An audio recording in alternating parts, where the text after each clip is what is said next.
alas pring petung dibabat sisih etan kulon tuwuh dibabat lor kidul tuwuh tinodok tumbak dadane sang begawan api Jemawan wonten ing mriku begawan kapi Jemawan menika nyambat dumateng danyange alas pring petung. Bismillahirrahmanirrahim.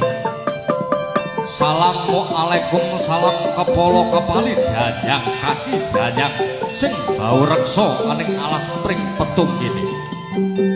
Rupaku ya rupaku, rupamu ya rupamu. Aku wong apik, kowe ya wong apik. Kowe wong ala, aku ya wong ala.